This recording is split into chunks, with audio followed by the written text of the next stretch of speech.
Hey, do you want dessert? I'm going to grab something from the kitchen, I asked my wife of 13 years, Marie, removing my hand from her shoulder where she was leaning on me while we watched TV. No, I'm fine, honey. Well, maybe another glass of wine. The five-legged 600 beauty giggled, waving her glass at me from the sofa when I stood up. I took her glass and winked at her as I headed towards the kitchen, happy knowing that I was likely to get lucky tonight. Not that there was much doubt about it, since I had just returned 5 hours ago from a 3-week business trip, the longest trip I had taken in our 13 years of marriage. It was also the longest time we had ever been apart since we met and started dating in college. She was in her third year, and I was in my fourth, 16 years ago. I learned very early on that wine was the secret to Marie's libido.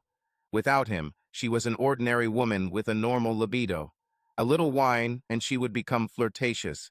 Lots of wine, and she would pass out. But between a little and a lot, there was a magical zone of a highly sexually charged woman who could put Scheherazade from 1001 Nights to shame. She was already giving subtle signals that 3 weeks was too long.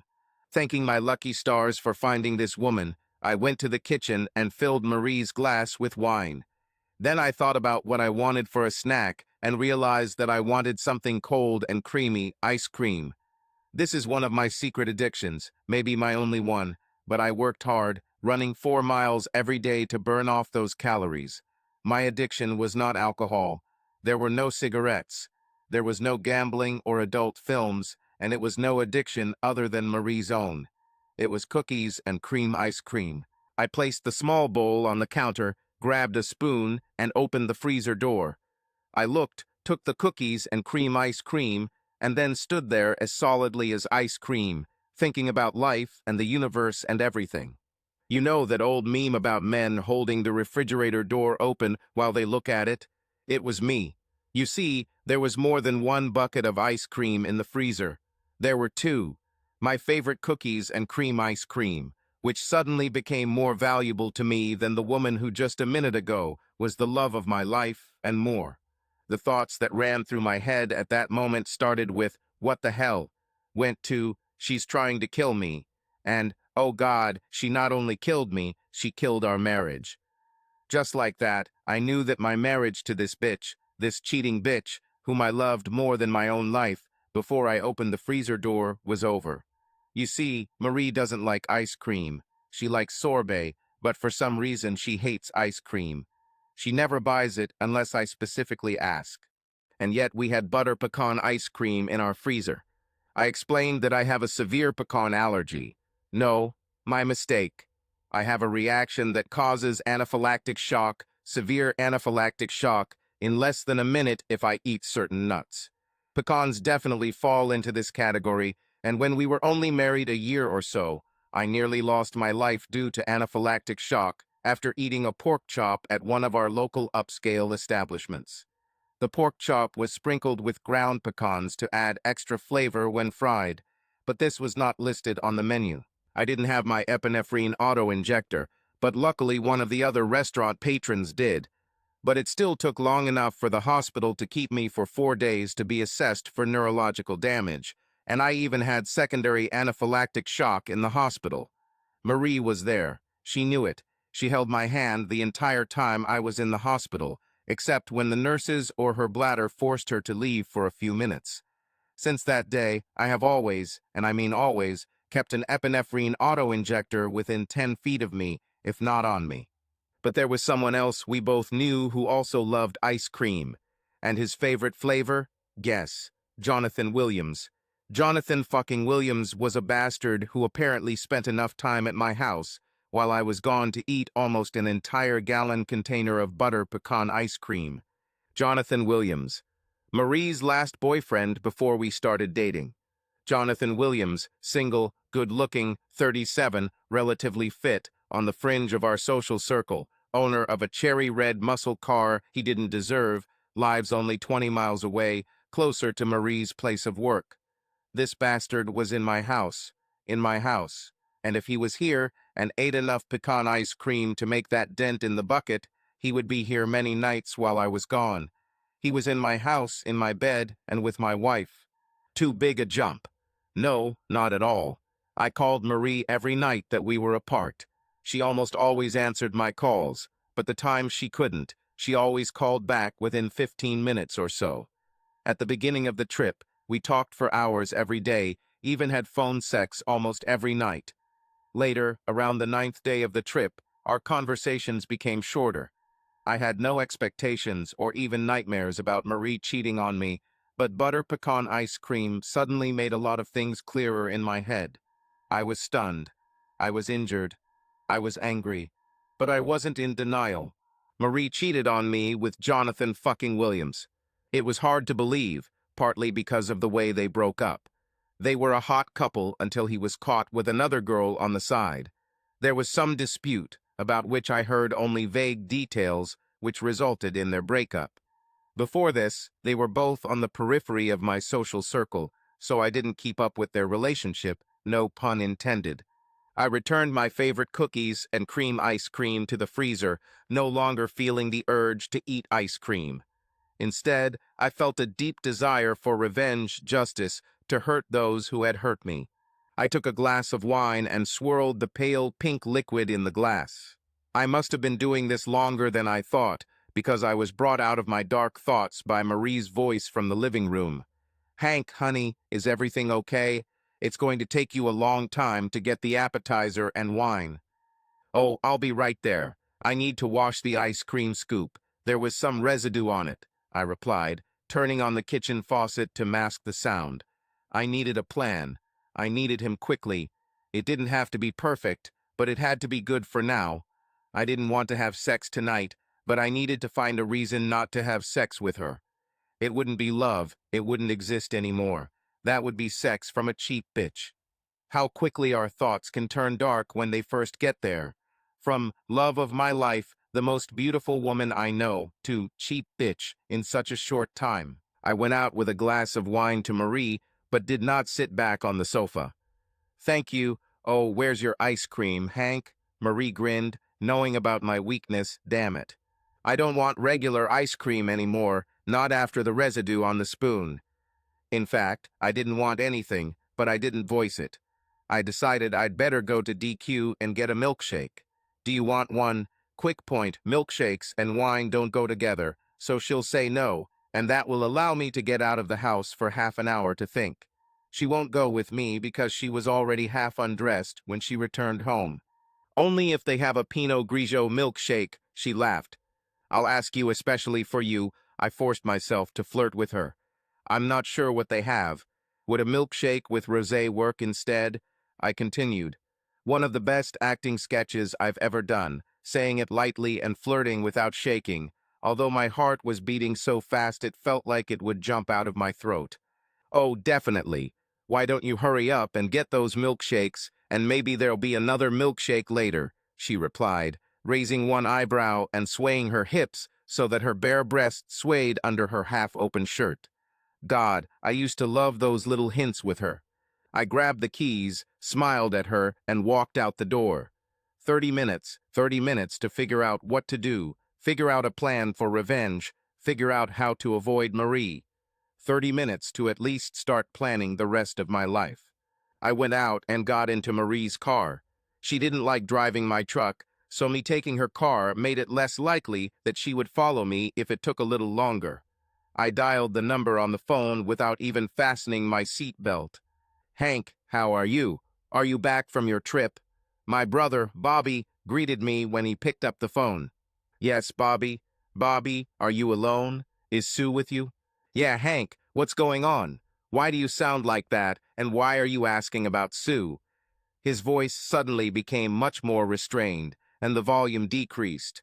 "Bobby, if you love me, just tell Sue I called to say hello, and that you're going to DQ for something. Please, I need you to meet me there, right now. This is one of those cases where you need help hiding the bodies. Bobby, my older brother by 18 months, and I have always been close, and always joked that if something happened, we would even help each other hide the bodies. Bobby was still my best friend, and I was his." Bobby didn't hesitate for a second. Suddenly, he became much less cautious, much more loud. Sure, I'll help you with the truck tomorrow. No problem. We'll see you early in the morning. If we have time, shall we go fishing? God, Bobby was the fastest man alive in terms of thinking on his feet. That was the main reason why I called my older brother. His comment would certainly have calmed Sue if she had been tense at hearing him react to my voice and given us a reason to meet tomorrow for a long talk. Great. DQ on Michigan now, okay? Okay, brother. See you then at 7 a.m. tomorrow. Bye. I knew this was his way of telling me that he would be at DQ in a few minutes. He lived closer than me, so perhaps he would even get there before me, although I doubted it. I was driving fast, wanted to make the most of his time with Bobby when he got there, but also tried not to make the trip too long for Marie. He arrived less than 2 minutes after me, so we got out of our cars and walked up to the ordering window together. Nothing was said between us. He saw that I was shaking, but hide the bodies can be interpreted literally. He wasn't going to ask until we were further away from everyone else there. After taking our treats, we walked to the farthest table, sat down, and I said the words that finally allowed the reality of what was happening to spill out. I'm pretty sure Marie is either cheating on me or has cheated on me many times during my trip. Jonathan fucking Williams. I think Bobby was ready for almost anything except that. Well, maybe there was one thing he was less prepared for, and that was the fact that Sue could cheat. But the thought that Marie was cheating on me was a step lower for him. What? Are you sure? How? When? He started asking questions one after another. I came home, and there was butter pecan ice cream in the freezer, an almost empty gallon bucket. So if she doesn't cheat, she wants to be a widow. Bobby stared at me, mouth open, for 10 seconds before he said, "Damn." One word, but Bobby understood my logic within seconds. By the way, where is the auto-injector?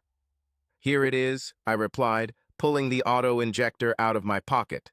How long has this been going on? Who knows, but this is the first time I've realized that they seem to have made a home here while I was away. At this time, I need an excuse, a good one, not to touch her tonight. I know that I can't, that it will confuse her and make her understand that something is wrong. I need to not warn her to understand what's going on. Will you help?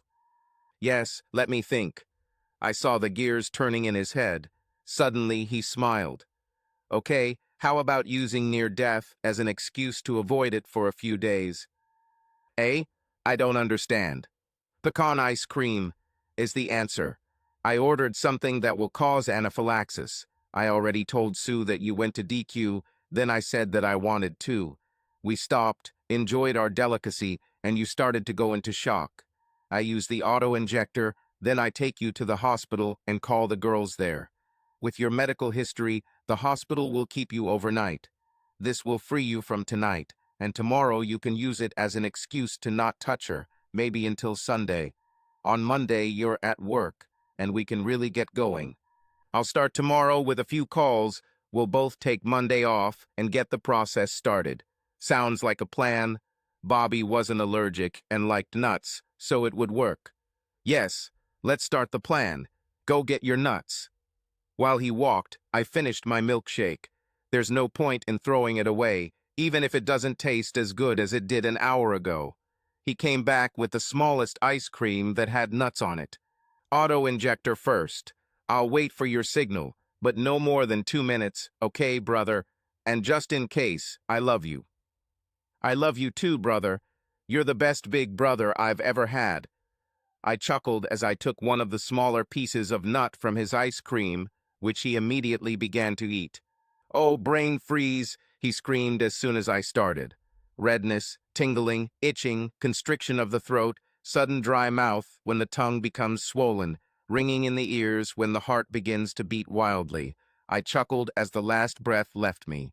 There seemed to be no air coming in, and I felt invisible hands squeezing my throat, suffocating me. Silently, trying not to panic, I counted to 20 before letting my hand hit the table. I saw Bobby grab the auto-injector and get it ready. I don't remember the needle sticking into my calf, but my last memory was Bobby counting the seconds while holding the needle in place. My next memory was of being in Bobby's car, and then the doctor shining a bright light into my pupils and shouting, "Mr. Preston, can you hear me?" Everything became clearer again. As Bobby predicted, I was left overnight. Marie was there. She changed clothes when Bobby called her on the way to the hospital, and even came in my truck. Sue was there too. Marie took me home the next day, and Bobby and Sue later returned the car to Marie. Bobby stayed close all the time, even shooing the girls away to take care of his little brother, which I think irritated Marie. He understood that I didn't want to be alone with her, so he made sure that I spent the rest of the weekend with him, except for the hours when I slept, feigning fatigue from the trip, and then from the hospitalization.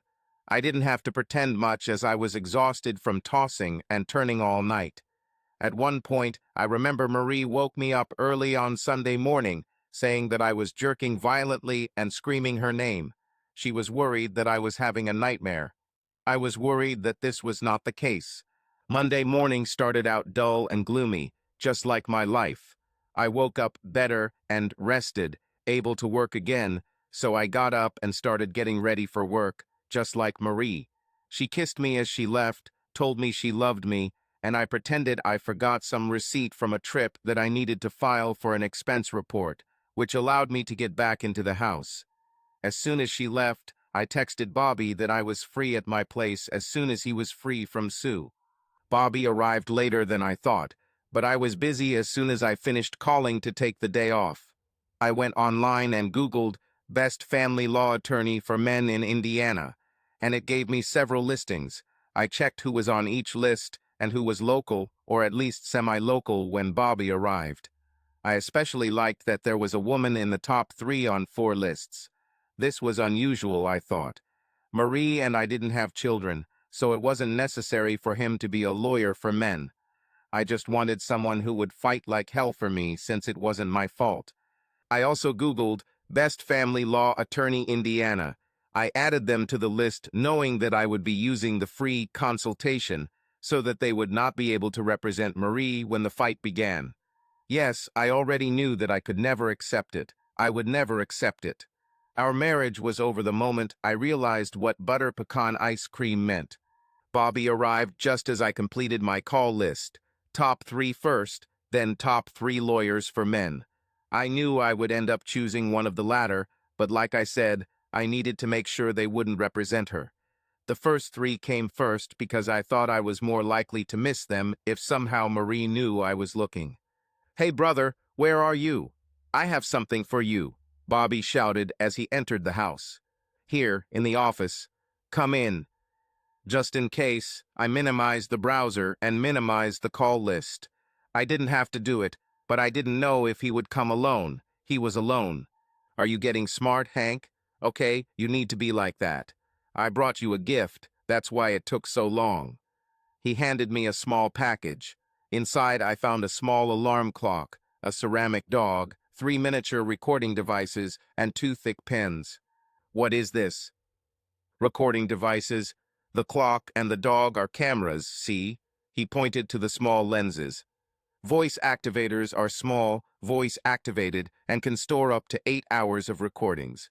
Pens are like recorders, but can only store 2, but they have Bluetooth. If you have a phone nearby with the appropriate Bluetooth and app, you can transfer the data and reset them automatically, so you don't have to interact with them regularly, just get close. Their batteries last up to 30 days. I took them from Evan Smallwood this morning. Evan was the reason I was determined to become a lawyer for men. He had bad luck in his divorce after his wife, Karen, was caught expanding her horizons and legs with her boss 2 years ago. I knew that he suspected something and began to collect evidence, but did not close everything completely. She begged, she cried, he laughed, and then she destroyed him in her divorce. Indiana is a no-fault state. She got the best lawyer, and Evan made the mistake of posting the photos online. The judge didn't like it. Evan didn't go to jail, but it was a close call. The result was, she cheated, she begged him to forgive, but then she got 70%. He got 30% and community service, and still owes her child support while she's still widening her legs for her boss. Isn't life wonderful? This will not be my destiny, no sir.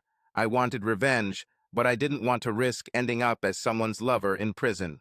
I have a list of lawyers I want to contact, I replied.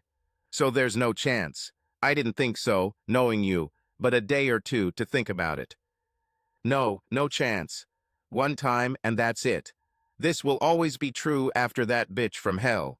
Or maybe I should tell the first bitch from hell. I smiled bitterly. Before Marie, I was engaged, just 6 months, to my high school sweetheart, Michelle. College was great, I thought, for us as a couple, but Michelle soon discovered that it was also a happy hunting ground, or rather a happy sex ground, for the other guys. When I found out that she had slept with at least 15 guys since accepting my ring, I was furious. She didn't even have the courage to tell me to my face, allowing the health department to do it. She cried, I cursed. She said she tried to get rid of other guys before tying the knot, I cursed. And privately I cried. My 6 months as a monk after I got my ring back reinforced my belief that I don't like anyone playing with my toys or on my playground, and I have no interest in playing on someone else's playground. I wanted one woman for one man, and I was going to be one man for one woman. Although Marie wasn't my rebound when I started dating again, she was the first and only person I was intimate with after Michelle. Marie knew my story, heard it, and we met at the time Michelle made her last attempt to win me back. I have no doubt that Michelle loved me in her own way. I just couldn't accept the fact that she also loved others. So Marie knew my story, knew how I would handle cheating, and knew my once-and-done philosophy. Bobby knew too, of course, so his question was just a formality. And I knew, even better than his Sue, that he shared this philosophy, and if Sue ever cheated, I would help Bobby bring down as much death and destruction as possible on her. And damn, I loved Sue like a sister-in-law. I knew she was perfect for Bobby within days of meeting her, and I was the one who got them their first date 5 months later.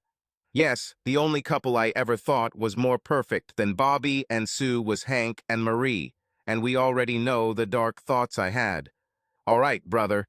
If she cheats, and I admit it looks suspicious, we tie her naked to a post, pour honey over her, wait 12 hours, set the on fire, and try to put out the fire by peeing on her. Sounds good? Damn, Evan can probably help us with the alibi. He made me chuckle at that. We don't have to go to extremes. I don't want to go to jail. Now, regarding the bastard, we might want to go to extremes, but I don't know how we'll do it. We'll figure it out as we go, brother. And then Bobby grinned. Always been a master of rhyme. I have the skills to shake. The mood was lifted. Bobby always knew how to make me laugh. We worked on where to place the 2 cameras.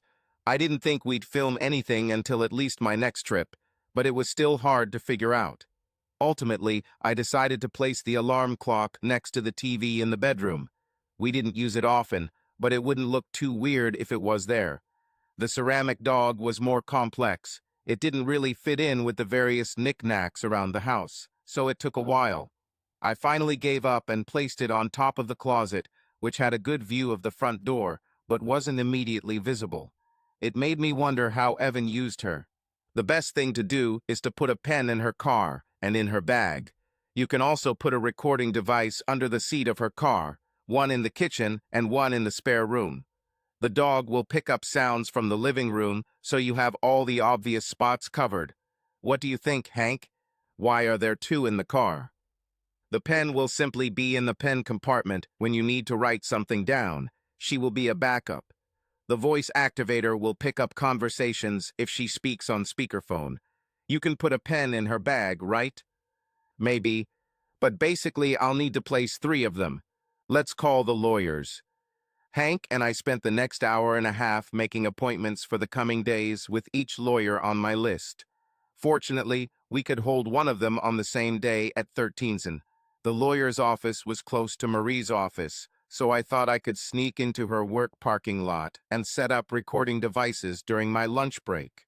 I arrived at the parking lot at noon, and this may have been the first bad luck of Operation No Trust But Verify. One of Marie's coworkers saw me pull into the parking lot as she was leaving for lunch and waved to me. With luck, she'll just assume I'm picking Marie up for lunch and forget I came. I found out about this much later when she mentioned it to Marie 2 days later.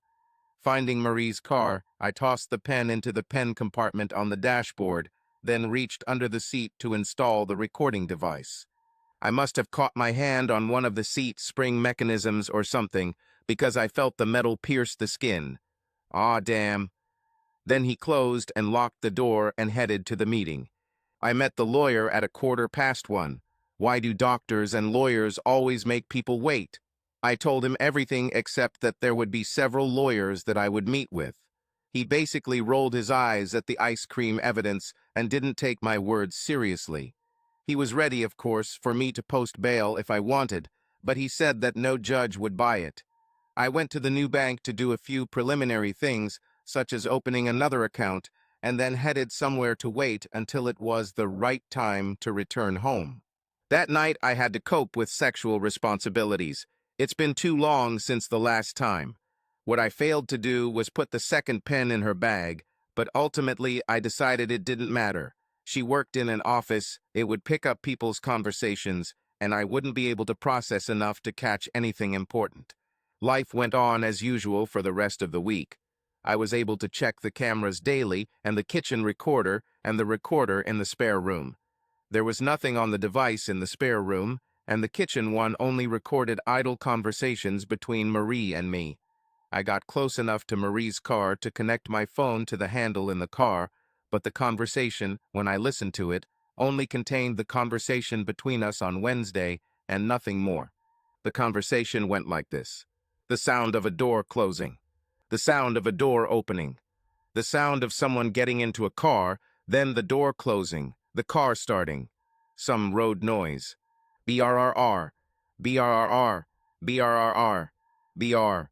My voice: hey baby, where are you now? I just got off work. What happened? I want to learn Chinese. Will you stop and take it if I order in advance? Certainly. Kung Pao chicken and maybe a side of fried shrimp bread.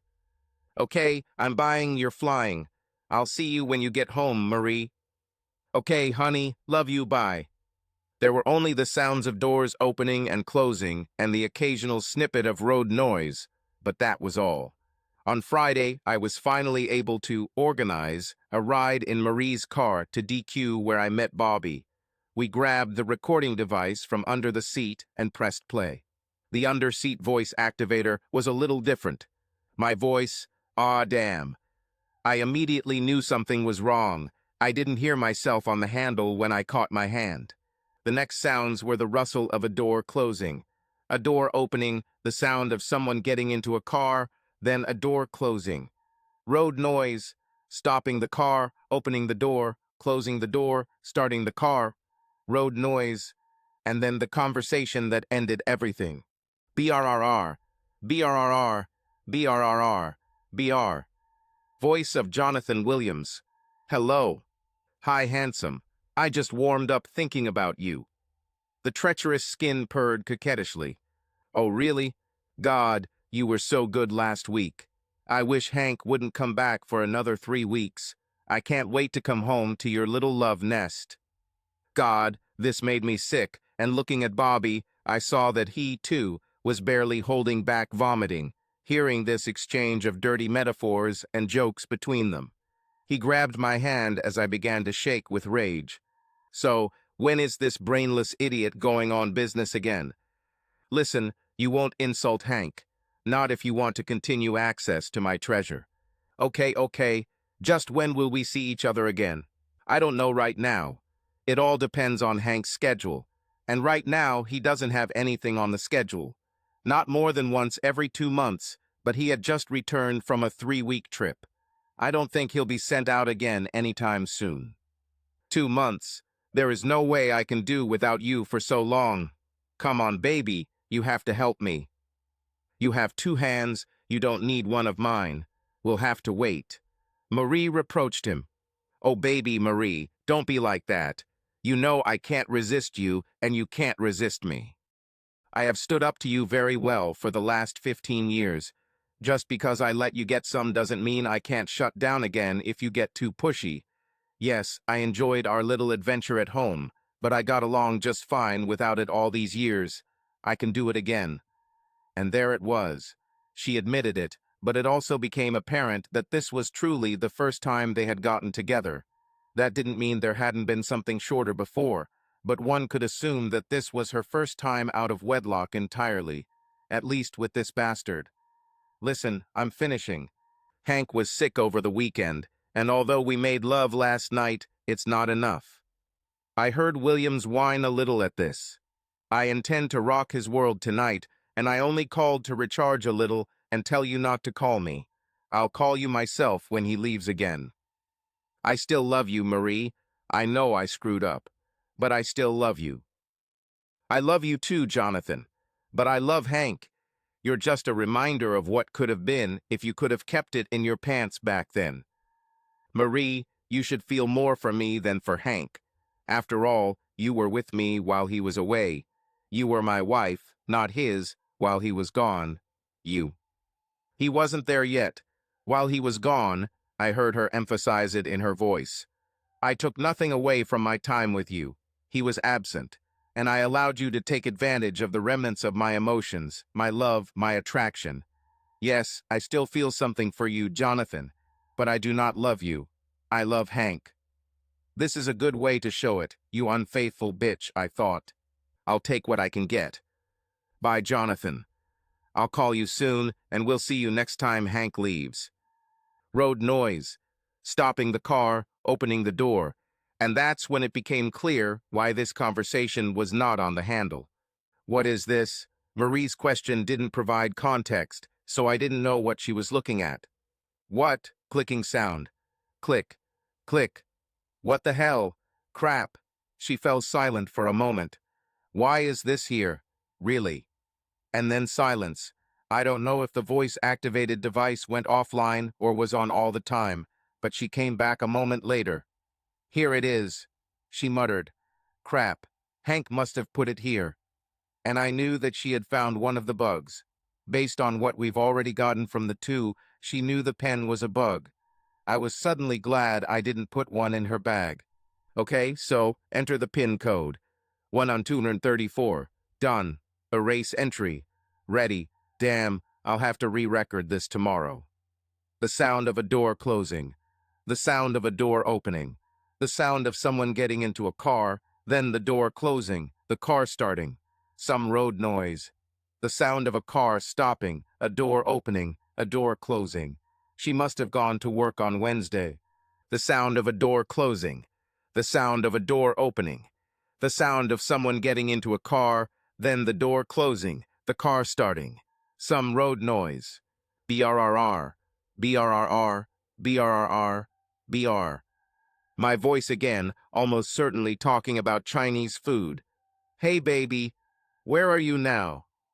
I just got off work. What happened? I want to learn Chinese. Will you stop and take it if I order in advance? Certainly. Kung Pao chicken and maybe a side of fried shrimp bread. Okay, I'm buying, you're flying. I'll see you when you get home, Marie. Okay, honey, love you, bye. There were only the sounds of doors opening and closing and the occasional snippet of road noise, but that was all. And I understood. She found a pen, but not a recorder. She erased one recording, or at least the conversation she heard, but not the other. Bobby looked at me.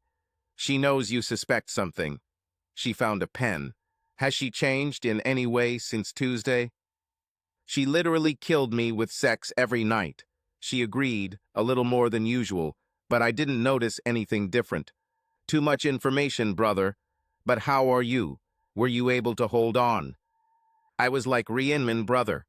Tuesday, Wapner style. I was happy-go-lucky, and as normal as I could be. She must think I'm Raymond and Forrest Gump's baby. Bobby laughed at this, clearing the situation. It's strange that he was more stressed than I was after we found out the truth, but that's how it is. Okay, Bubba Gump, you're great at being careless. Just don't start talking about shrimp. Or Kmart. And we both laughed. It was nice to laugh. In that moment with Bobby, I knew I would come out of this in one piece. No matter what happened, I knew I had one person who would always be there for me, who would always keep me grounded. He's not necessarily someone I always wanted around, as I couldn't imagine Bobby would look good in a little black dress, and he definitely wouldn't be the one who rocks my world at night, but it was something I could hold on to during the dark days I assumed lay ahead. So, I have already visited 4 of the 6 lawyers. I think this can be used. There's no chance she'll do anything at home, and she's smart enough not to look for hidden cameras or microphones or anything in the house. We made a mistake with the handle, but we have enough, I think. What do you think, Bobby? I guess I'll follow your lead on this one, little brother. You control everything. I will support you, give you an alibi, help you hide the body of the bitch or Williams. Whatever, brother. Brothers, faithful wives, cheating bitches, then bastards. Brothers first. Hell, I'll even be your cellmate, but I'll take the bottom bunk, and you'll just be the bottom if it comes to that. Hell no, brother. Hell no. I laughed in response. The darkest and most devastating event of my life, and I joke about gay prison with my brother. This is friendship. This is love. This is my brother Bobby. But back to the main bitches, I want to destroy the bastard, and I would like to burn the bitch. We need a plan, but I would prefer not to become cellmates. My smile stayed for a few seconds and Bobby allowed it. But when it started to fade, Bobby immediately stopped smiling too, and we started planning. So, what does Goat have that we can destroy, except Marie? Sorry, except that bitch. Well, let's go in order. He has a life. Bobby nodded. He's got health. He's got a gun between his legs. He's got a house. He's got a job. He's got a car. He's got a reputation. That's all. I stopped there. This car. I think he might value this thing right next to a gun between the legs of a house or work. Definitely above a house, since he bought it so he could have a garage to store the damn car and work on it. Bobby and I were talking about Goat's classic 1969 Sierra Tan Poly Plymouth Barracuda convertible with the CUDA package and the big 440 big block engine. It was one of the rarest versions of one of the hottest cars of its time. While it wasn't the Barracuda of automotive fame, it was the one that set the stage for the famous Barracuda, with the last significant overhead engine before the legendary Hemi arrived. The car wasn't worth $800K or more like some of the 70 CUDAs, but in the condition he kept it in, it was still worth $90, $100K. He inherited the car from his grandfather, who unfortunately suffered a stroke a week after buying it new in 1969. His grandfather never got to drive it, but didn't want to sell it, and when he died in 27, Kozel inherited a nearly 40-year-old Barracuda with just 132 miles on the clock. It was an outrage in some respects, but it was still a nearly new classic car. Since then, Kozel has probably added another 500 miles to the odometer, but has used it very, very rarely.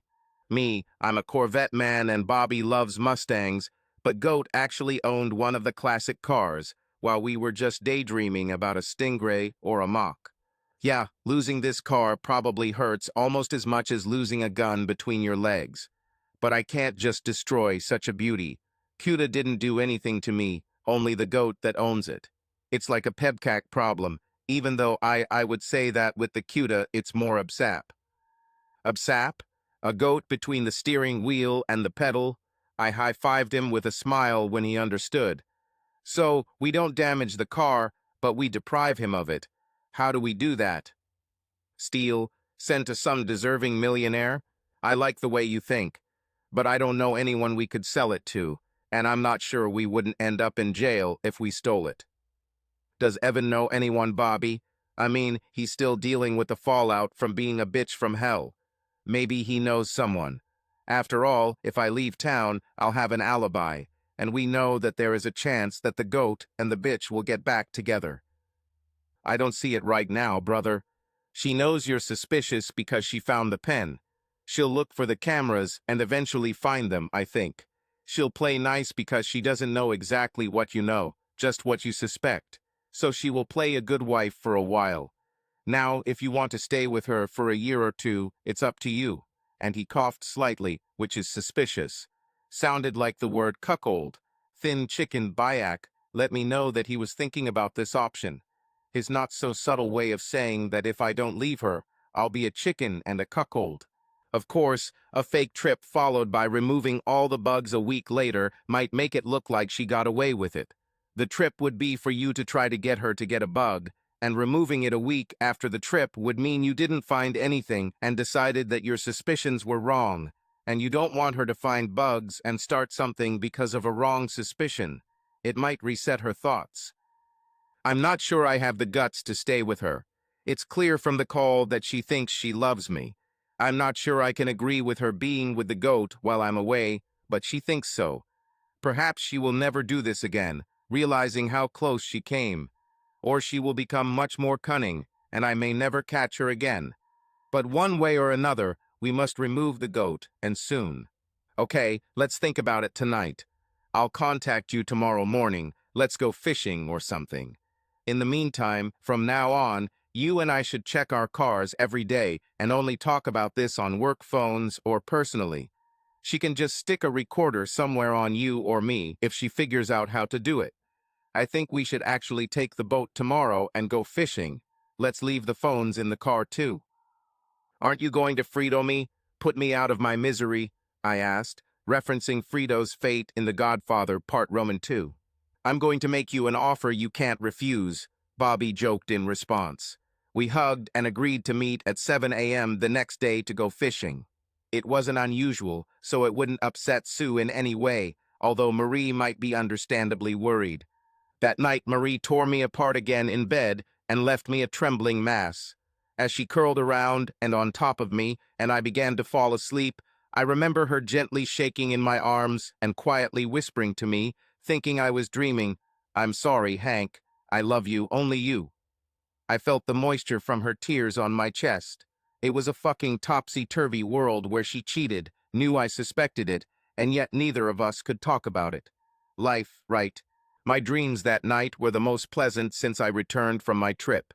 I distinctly remember driving Goat's car at high speed down a long road. This is one of the most vivid dreams I have ever had.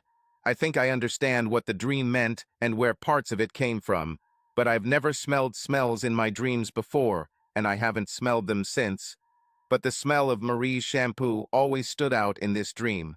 When I felt the vibration from my smartwatch waking me up at 6 a.m., Marie wasn't in bed, but I could smell the bacon cooking. Although Marie often cooked in the mornings, she rarely cooked on the days when I was going fishing. She usually stayed in bed and slept until I left. I've even returned from short fishing trips to find her asleep in bed at 11 or so when the weather changed, and we cut the trip short. Dressed for fishing, I walked into the kitchen to see Marie finishing up a bacon, egg, and cheese sandwich and a thermos of hot coffee. The beer cooler was already sitting by the garage door, and it was obvious by looking at the recycled cardboard that she had put an entire case of Bud in the cooler, probably along with a couple of sandwiches and other snacks. She tried to be the perfect wife, and yet she knew that I either knew or suspected the elephant in the room. I spent a few minutes with her, time that I would normally spend packing beer, making sandwiches, and standing in line at McDonald's for breakfast and coffee before meeting Bobby to talk to her. She was affectionate, sweet, and yet much more shy than I was used to seeing from the woman I had been with for so long. I saw the fear in her eyes for the first time, really, and could almost hear the desperation in her voice as she rushed towards me to kiss me and kept repeating, "I love you, Hank," between each kiss. For my part, I would return the kisses, although less desperately, and simply say, "I love you too." It wasn't a lie. I hated her. I used to love her. I hate what she did. I love how she is with me. I hate that she turned me into what I became. I love how she made me feel all these years that we were together. It's a two-faced dichotomy, sort of like a Dr. Jekyll and Mr. Hyde story. I left and met Bobby at the spot on the Big Blue River where we used to park his boat. He had just finished launching his boat and was parking when I pulled up. Seeing where it was, I parked, threw my cell phone on the seat of the truck, grabbed a cooler and coffee, and walked to the boat. Fishing rods and tackle were already on board. Bobby joined me a moment later, and I gestured as if I was holding a phone and then looked at him. Blushing, he turned around and walked back to his truck, returning a moment later. It was your idea to leave the phone. Are you getting old, old man? I gently helped him when he climbed into the boat. He looked at me with a sour expression for a moment, reached over to the cooler and grabbed the bud. Opening the can and taking a sip, he drank half the can. Too little alcohol in my blood to function on the water this early. But hey, it's like 5 o'clock. He answered, yeah, maybe in India or somewhere else. Don't you think it's a little early or late for beer? I teased, starting the engine and driving away from the shore. I thought I was the one who was drinking around the clock. I'm just getting an advantage. Gotta keep you from becoming a drunk. Didn't you get a 10-hour sobriety badge? He teased back. Yeah, but I think you have a 10-second sobriety badge. Clean and sober aren't words that will describe us by the middle of the day. Here's to you. I raised my coffee mug. Bobby grinned and finished the can. Of course, if you keep this up, we'll need a bigger boat, I joked, quoting Jaws, but for your empty cans, and we'll need more beer. Don't be afraid, more beer is here, he answered, opening the cooler. I didn't plan for us to catch many fish today. I didn't even bring bait. I chuckled at this. We trolled the river upstream to the bend at Mill Pond. Although Mill Pond was a popular fishing spot, the bend increased the current south of the pond, making fish less abundant in the area. I, for one, would like you to take some bait, preferably a goat.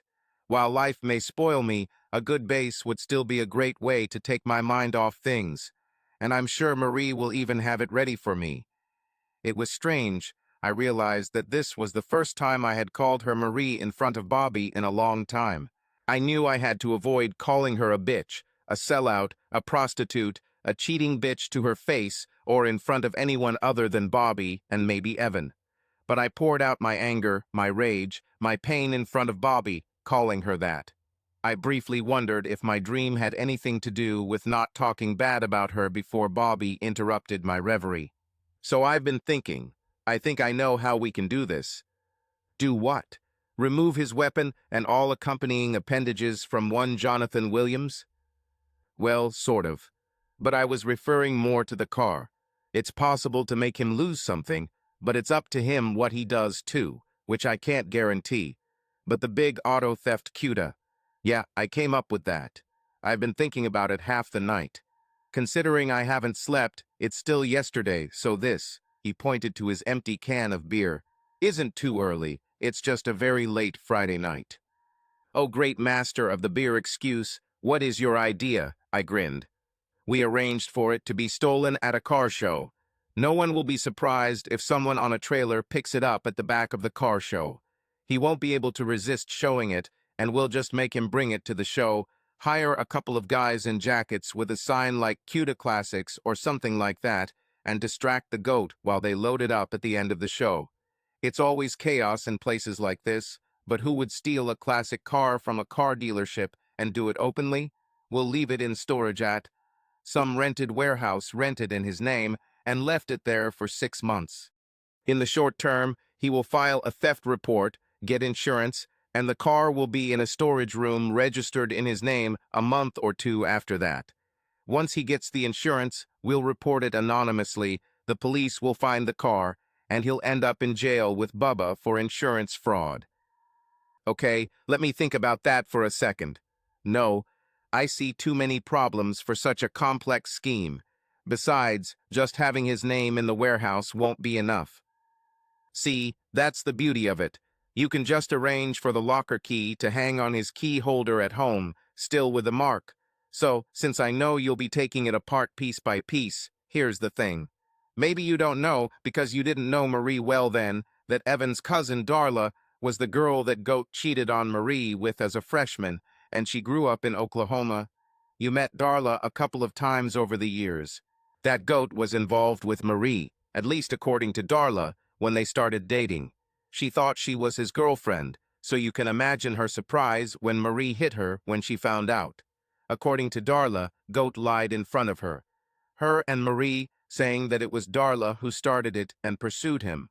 Darla had rarely dated anyone before, and Goat was her first, so she felt betrayed when he lied about her to Marie and she got hit for it. She blames Marie a little, but she hates Williams. And Darla, damn, this whole family, they hold grudges. You were always a friend to Evan and kind to Darla the times you met her. You like her, hell, most people like her who haven't hurt her, but she holds grudges. Okay, so you, me, Evan, and Darla all want to bring the sky down on the goat. But what does that have to do with a car? That's what I'm trying to tell you. Darla owns a couple of warehouses, or at least her husband does. Darla even manages one of them, and Darla knows where we can find a couple of guys to pick up the car. There are cameras in the warehouses, so when the police start investigating, they'll take the camera footage and see us, or someone else, loading the car. They won't see the goat. Here's the thing. Guess which warehouse is closest to the Williams house. It's not the one Darla runs, but it's the one she and her husband own. She can arrange for the cameras to be off for one weekend. It will take a few days to diagnose the faulty cable, but the next day we rent the camera, so the camera will be unplugged when we do it. It won't be there when we do it, so there is no connection between the camera fault, it and us. Okay, that solves the camera rental issue. We can hide the rest too, I guess, like the license plates on the truck carrying the car. Make sure no one is looking at the camera when they unload the car into the camera. It makes sense. Someone might even dress like the goat was dressed earlier in the day if we can figure out what he was wearing so it's more obvious. Hell, we might even have pictures of him at the show with the car so the police can see what he was wearing. I started to warm up to the idea. Now you're thinking correctly. The main points are to distract him long enough to steal the car, and how long to wait before making an anonymous call, or some other way for the car to be found if the police don't find the car themselves. Bobby seemed to have thought of most of the questions, but I saw one that stood out. There's still a question about the key. How do we get the key to his house? Okay, I'm still not sure how to do this. I think we should just put it on his keychain right before we tell the police, but I don't know how to do that yet. You'll have to figure out a few steps on your own. Stealing underwear, ? Profit, is that what you say? I'm not a dwarf stealing underwear, Bobby.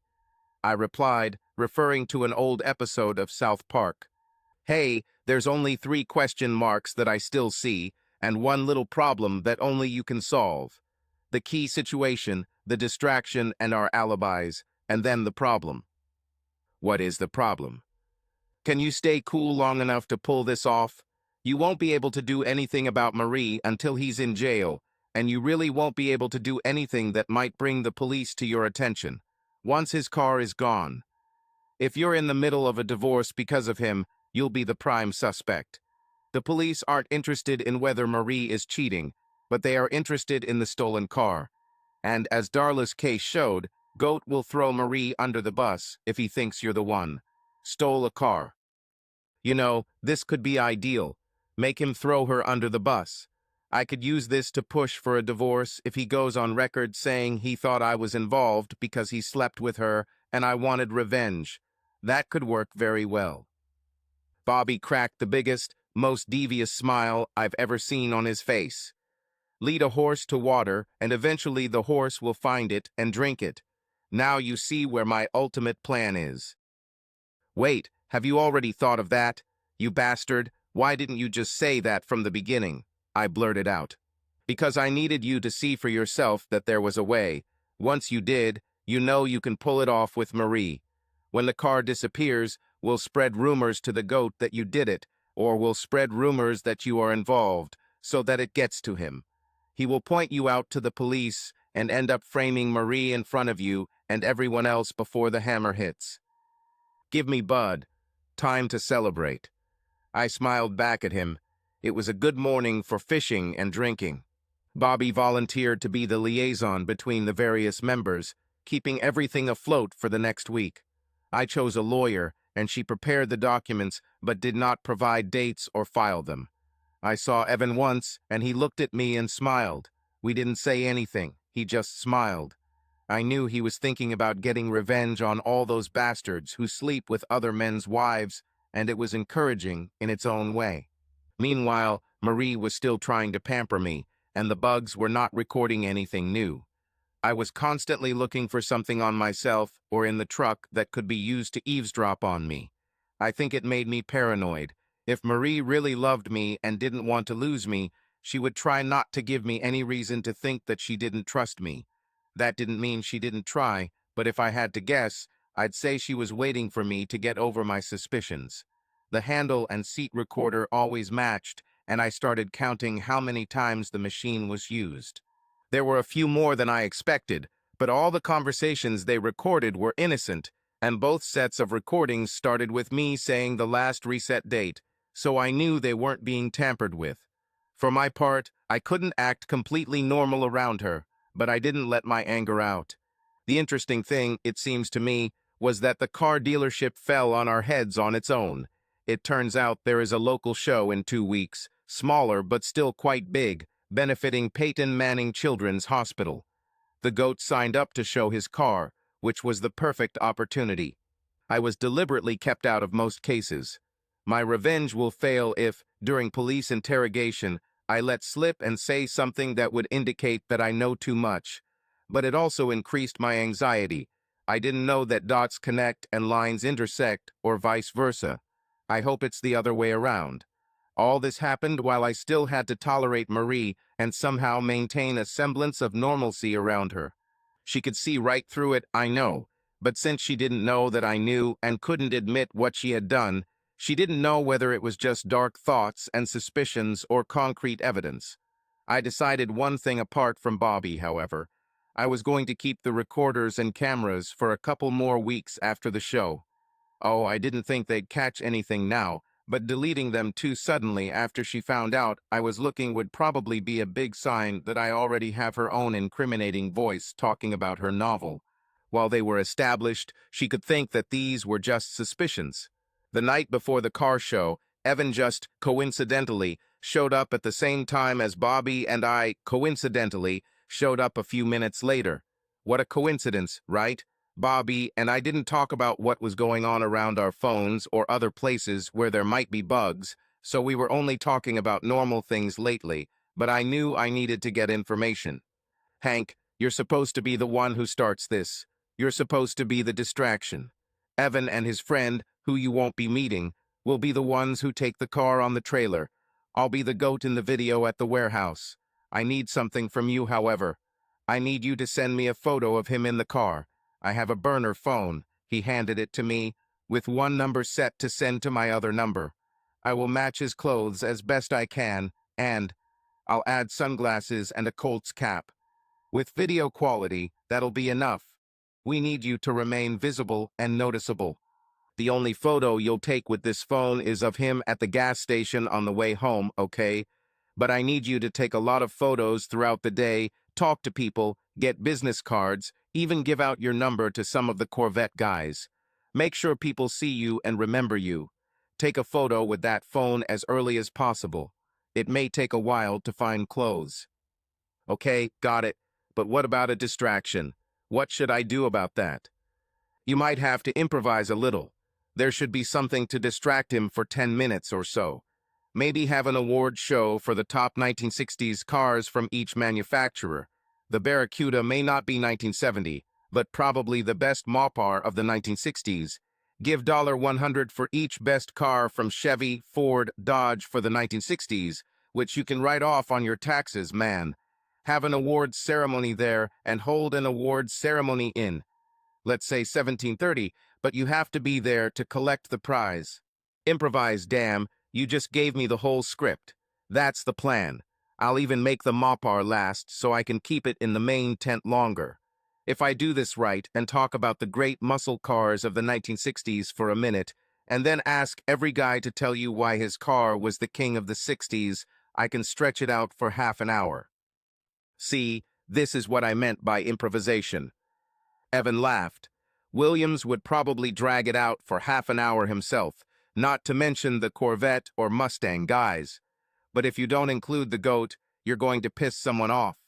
You said Chevy, Ford, Dodge. You should include Pontiac for the GTO. And Firebirds. Okay, now that's $400.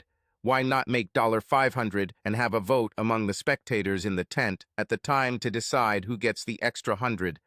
Although I feel bad about giving $100 to the goat for having my wife. It's money well spent when he's in a cell with Bubba, and you'll have a rock-solid alibi. Bobby was right, of course. If this incriminates Williams, it will be worth it. The next day was a beautiful and clear morning, with blue skies, moderate temperatures, and a bright and cheerful sun. I swear I thought I heard robins chirping. The day seemed so bright and beautiful. Well, it seemed that way to me because I knew that today was the day that Jonathan Goat Williams would begin the rest of his life without his precious barracuda. It was just a glorious day. I refused to believe the forecast on the radio as I drove to the car show. Cloudy with a 30% chance of precipitation, temperatures in the low 50s. As someone once said, I reject this reality and replace it with my own. After paying the fee, I headed closer to where Williams was preparing a presentation around his car. I quickly took a photo of him and the car as I walked by and sent a text to Bobby. A moment later, I received the response, "Got it.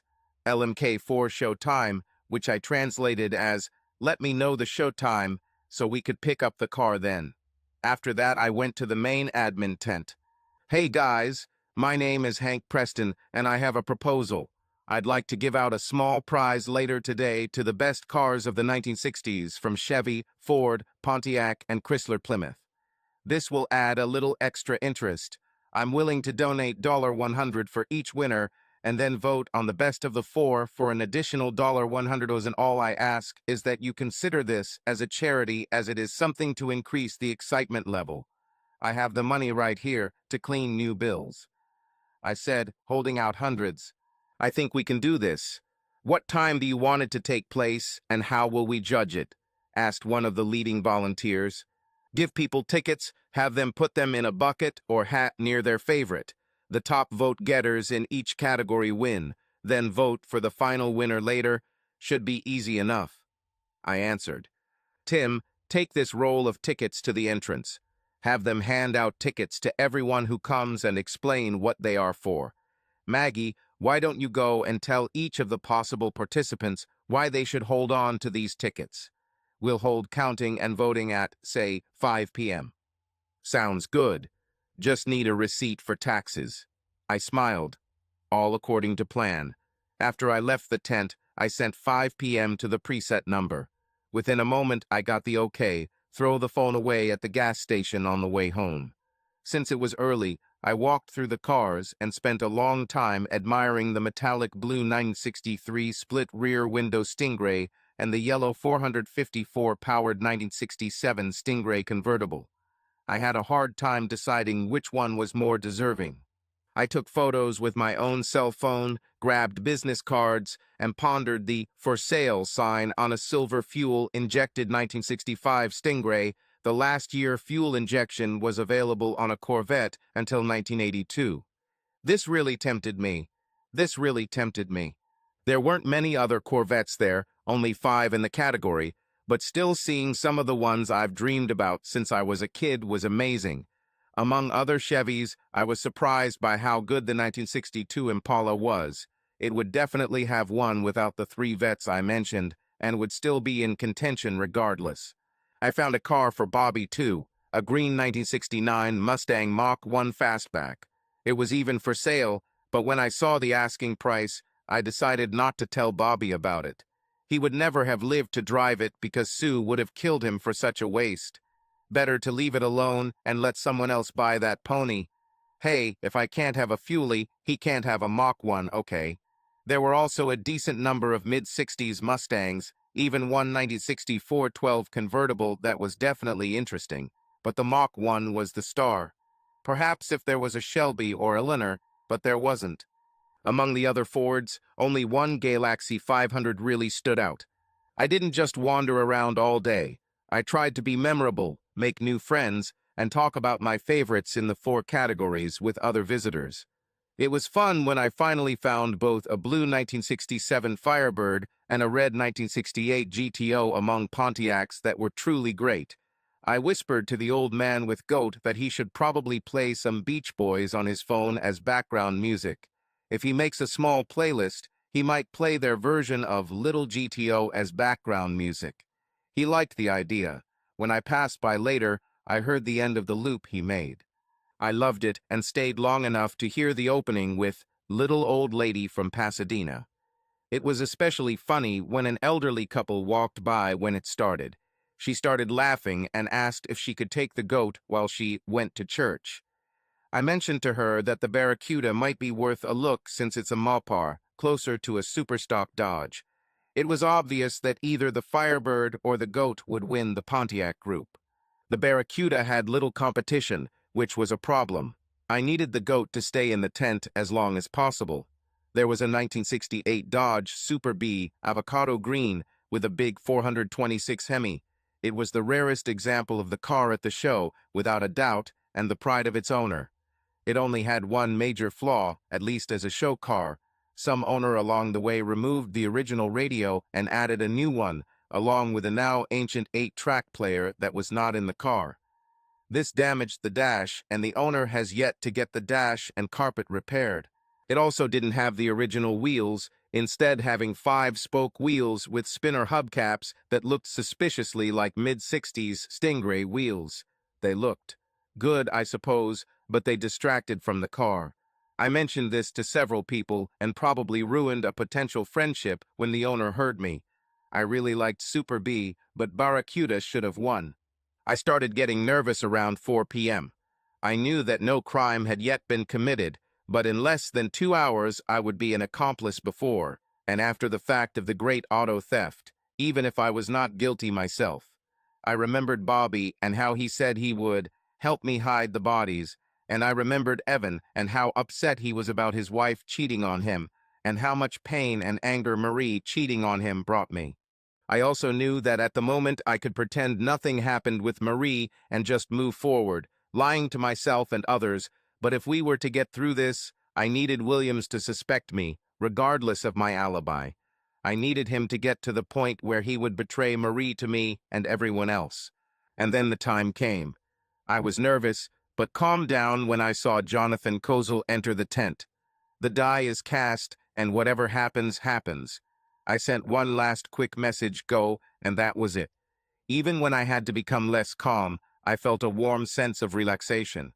The Super B owner frowned when he saw me with the judges. I also saw the owners of 3 top-of-the-line vets, the 6412 Stang and Mach-I owners, the Impala owner, the Firebird and Goat owners, and I saw him.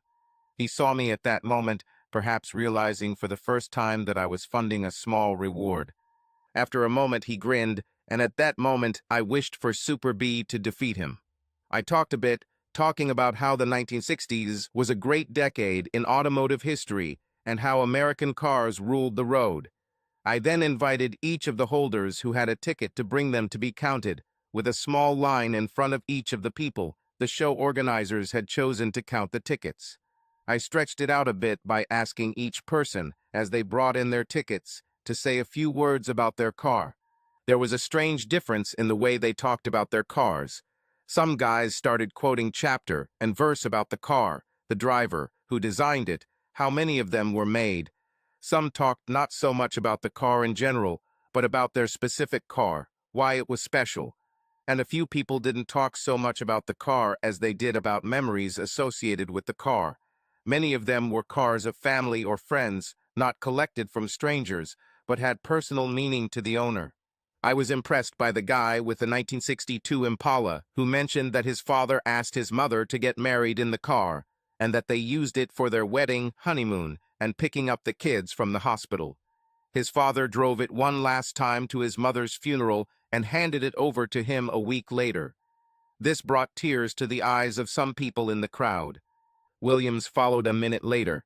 He could talk about growing up seeing the car, unused, his grandfather's dream, while his grandfather languished after a stroke. He could tell you what made the car special in other ways, why it was unique, rare, or desirable. He could talk about restoration, but he didn't. He talked, and I quote, about how women seem to love that car. There's something about seeing it and hearing the song Barracuda by Fleetwood Mac and they just melt. There's nothing better for a bachelor than a hot car. It came out of the blue, and someone behind him shouted, "It's Hart, you idiot, not Fleetwood Mac, and it has nothing to do with the car." I think this got more laughter than his speech got applause.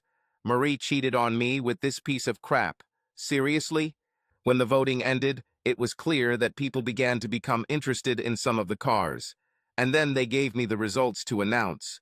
I didn't expect this, but it was fun to give each winner a small certificate printed by the show organizers, a small blue ribbon, and a crisp 100. The first car to be named was the Mach-I. They didn't give me the numbers, but it was clear that the Mach-I dominated the Ford field. I was surprised when the Impala beat two top-of-the-line 63 and 67 vets, but it was also obvious that the owner had been telling his story all day.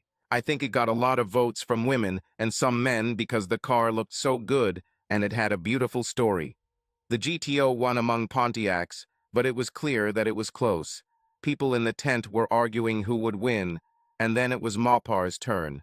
Someone behind me shouted that there should be one award for the Dodge and one for the Plymouth. Since I crashed the Pontiac from the Chevy, he was clearly biased as he wore a t-shirt that said, "It's a Hemi." I deflected and simply responded that I didn't have endless money and I had to draw the line somewhere.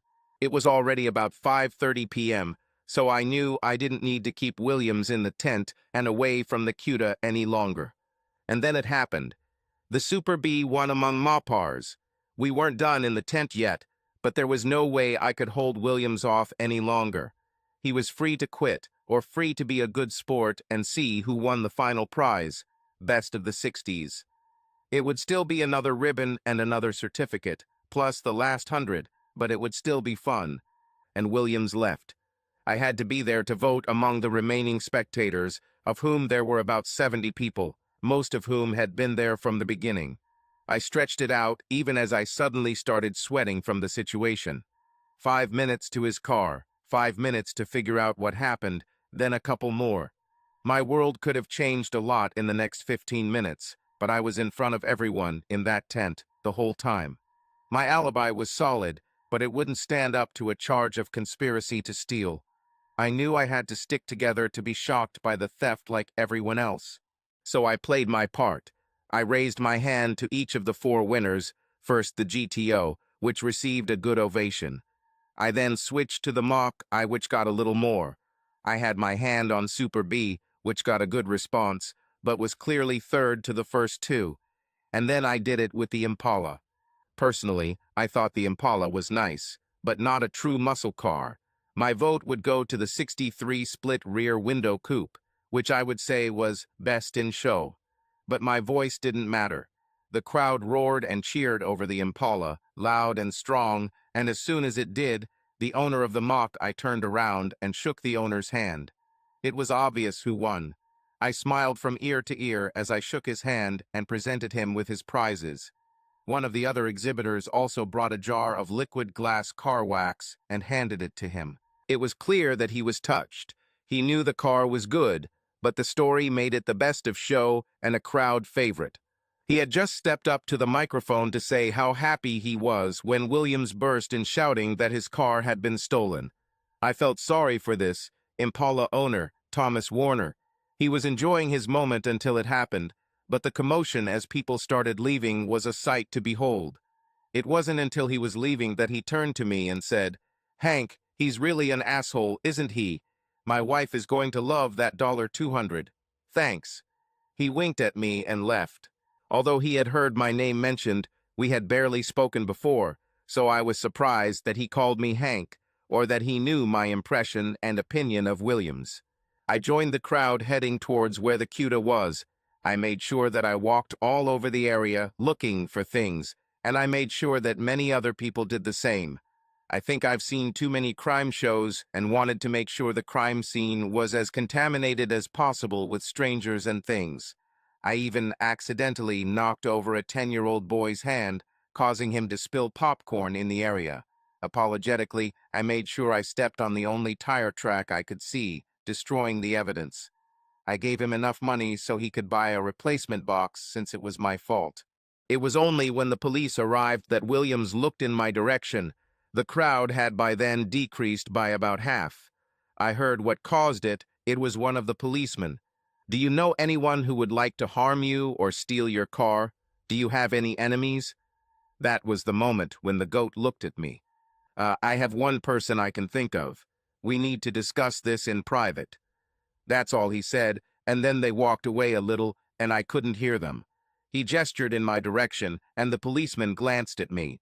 The old adage that a criminal always returns to the scene of the crime ran through my head for a moment as the policeman looked me over.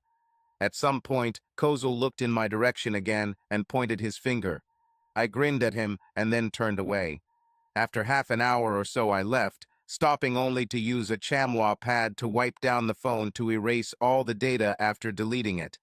I threw it out the window into a grassy area next to the road, a few miles away, near a place where I knew teenagers hung out. Although it was possible that the police would obtain it, I doubted it, and the incriminating material was removed anyway. I threw it out there because it seemed less likely than throwing it away at a gas station where they might get security footage. I was nervous, but I didn't call or talk to Bobby or Evan that night. I had something planned with Bobby the next day, and I thought we could talk then. I told Marie to gauge her reaction about the theft. Hey, something weird happened at the show today. One of the cars got stolen. Oh, what car? And was it found? Marie asked, not really caring, except that it was something interesting that happened to me that I was telling. She was still tiptoeing around me, avoiding the elephant in the room. It was Jonathan Williams' Barracuda from 1969. He looked like a wild man when the police arrived, and I don't know why, but he kept looking at me. I wonder why. That was her only comment. So where are you taking me for dinner tonight? She quickly changed the topic. I feel like something primal today. I feel like a shark eating and destroying all the little annoying things around me. Okay, maybe not a shark, but red lobster, and you're eating a huge tray of shrimp. Got it. It was only when I went to wash myself that I realized she might have made a pun. I was a barracuda, and I had just absorbed the Williams goat trophy. He was a shrimp. At least I hope that's what she meant and not something else. Red Lobster was good, and again, Marie wore me out that night. I think somewhere in all this, Marie was replaced with a sex star who shoots a full-fledged film every day. She was so actively pursuing me. The next day, early in the morning, at 8 a.m., the police arrived. I was already on my feet, but Marie was still sleeping upstairs. I was surprised, of course, but also nervous. In my mind, there was only one reason why the police would question me. They found out what we did. You can imagine how nervous I was, but I tried not to show it. Mr. Preston, can we give you a few minutes of your time? Asked one of the policemen, Lawrence, using his badge. We have a few questions about the theft of Jonathan Williams' brown 1969 Plymouth Barracuda at the car show yesterday. We understand you were there and wanted to ask you a few questions. Honestly, for some reason, Mr. Williams believes that you may be involved. We do not accept that you are involved, but Mr. Bernings Williams has given us a motive. However, we know where you were at the time of the car theft. You have at least 30 people who have already said that you were at the Best Cars of the 1960s awards ceremony and actually hosted it. Mr. Kernes Williams himself admits that you were there, but insists that you know something. What motive could I have? I certainly don't like Jonathan, but I have no reason to hate him. Heck, he used to date my wife before I really got to know her. Their breakup was because he couldn't control himself with other girls, which ultimately led to us ending up together. He may be a bit of a jerk, but I should be grateful. And you are grateful, Mr. Preston. What do you have in mind? I can't discuss this right now. Sounds weird. Anyway, the last time I saw Jonathan's car was around 4 or so. Jonathan came into the tent around 4:50, maybe 5, and yes, I can give you the photos I took. I went to my computer and connected my phone to it to download the photos. I then copied them onto a small, inexpensive flash drive and returned to the officers, who were quietly inspecting everything in the room. It's hard when the cops start crying for no apparent reason. Here are the photographs, Officer Lawrence. I'd like to have the flash drive back when you're done. I'm wondering why, other than the photos, you're here. Are you saying Jonathan thinks I did it? At that moment, I heard a slight sigh and looked up to see Marie. I knew I could make it so that the police presence in the room was the reason Marie sighed. Honey, this is Officers Lawrence and Hinton. They wanted the photos I took yesterday of the crowds and cars of the various contestants. About. Mrs. Preston, can I talk to you for a minute? Hinton intervened. Sure. What do you need? Alone? She looked confused and pale as she led him into the kitchen. What is it? I asked Lawrence. Just need to confirm something Mr. Buzz Williams said. Now, can you tell me where you went after Mr. Gita Williams' car was stolen? I laughed. Yes, I stayed there for a bit and then went home. Marie, my wife, wanted to eat out, so we went to Red Lobster and then returned home. Why? You make me think I have something to worry about. No, it's not like that. He tried to calm my fears, but I knew more than he did about what was happening. He and his partner were trying to find out from my so-called loving wife if the motivation this bastard gave them was real. In any case, the conversation ended there. A few minutes later, Marie and Hinton returned to the room. Hinton nodded to Lawrence, and they stood up to leave. Thank you for your help, Mr. Preston. If you remember anything that might be helpful, here's my business card, he said, handing me a card with his contact information on it, and then they left. What did they want to talk to you about? I asked Marie. She played a little when I asked, but then said, he just wanted to talk about Jonathan and our old relationship when we were dating, and whether you and Jonathan get along. Not too much. He's quite a scoundrel, I replied. He's not that bad, but he's not you, that's for sure. I love you, Hank. I don't know, he was pretty bad to people on the show yesterday, and he was a bad player, plus he actually called his barracuda a girl magnet. Sounds like a real bastard to me. Yeah, I guess it really sounds like him being a bastard, but he's not important. After all, he is not my husband, the man I love. He's just some guy, some bastard, that I dated once. I love you, Hank. I saw that she was trying to get me to say this to calm her down. I love you too, Marie. I felt pain while saying this. I knew it was a lie. I knew it was true, and I didn't want to say it, but it wasn't time to stop saying it yet. Bobby called later that day and canceled the meeting. We talked on the phone, mostly about minor things like fishing. I wanted to get his opinion on how everything went, but I didn't dare. Life went on. A few days later, I met Bobby at DQ. We sat and ate our desserts, talking about nothing. We briefly touched on the subject of the car being stolen since it was now a topic of discussion in our circle, but we were only asking why, with so many other worthy cars on the show, someone would steal this one. We knew, of course, but our conversation did not reflect this, since we wanted to be heard. We speculated about why someone might have stolen this particular car, and we both briefly mentioned that Williams might be responsible and that it was an insurance scam.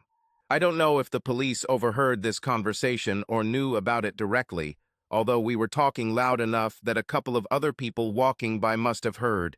We hoped the word would get around. 10 days after the theft, he finally attacked me. In one respect, I was surprised that he had not done this sooner. He wanted my woman and thought I had stolen his most precious possession. He attacked me in the parking lot of my work on Tuesday night, just as 5 other people I worked with were leaving. I saw his regular car at the end of the parking lot, so it wasn't a complete surprise that he was there, but I let it seem like a surprise. The punch to the gut hurt like hell. It didn't help that he then slammed my head into the roof of my car. Where's my car, bastard? I will beat you until you tell me where she is. You couldn't stand me sleeping with Marie, right? She should have been mine from the start. You're worthless, a piece of shit. Where the hell is my car? I was a little taken aback, but I knew it was going to happen. My work colleagues didn't know. It took them a while to get to me. I blacked out because the next image I saw was the medics working on me.